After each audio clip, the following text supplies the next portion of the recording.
for Ramadan because I didn't know how it would affect my boxing. But everyone in my family's fasting, so they got like tomorrow, and then they're celebrating. So it's a perfect time for me to be fighting.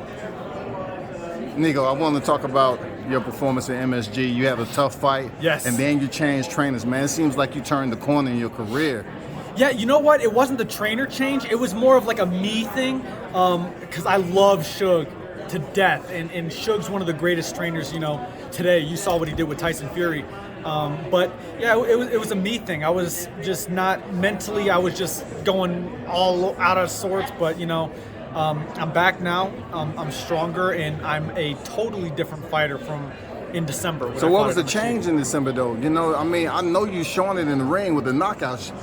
Two straight knockouts I'm putting in literally 3 or 4 times as much work in the training camps. Like I quantified how much work I'm doing in terms of road work, in terms of rounds, and like I upped it by maybe I quadrupled it almost, the amount of work. So that is what makes the difference. What was the reason for that change?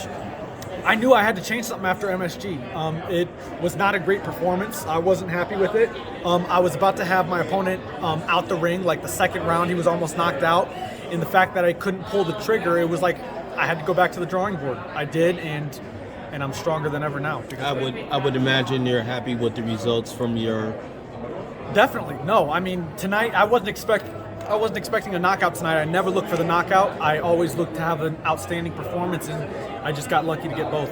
Talk about how you set him up for that.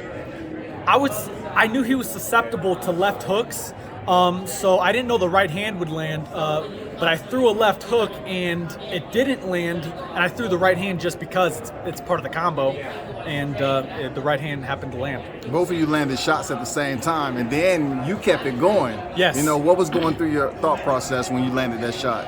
I was like, oh man, You sit there and stare at it for a bit. Because I was like, oh wow, it landed and he's out, because I wasn't expecting it. I was shocked, but you know what?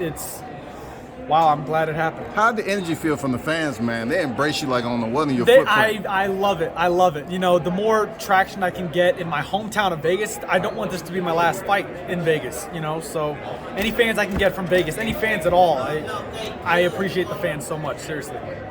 Okay. I imagine Bob is going to have you fighting in Vegas again. I have to. I want to fight, my bucket list of fights is Vegas, the UK, anywhere that my grandfather fought. I want to fight in Louisville. It's just, this is stuff that's important to me. Was you consider fighting in Africa? That's what I'm thinking. I would absolutely love to fight in Africa. I've been in South Africa before, and Africa's just a beautiful place. So I would love to fight there. From the fans who tune in to World Combat Sports, can you give them last words of your performance today, man? Honestly, anyone who's watching at home, anyone who bought tickets, everyone, you guys are the true champions for paying your money and your time to watch us do what we love. Thank you guys, all the fans, everybody. Thank you guys. Congratulations, Nico. Thank you.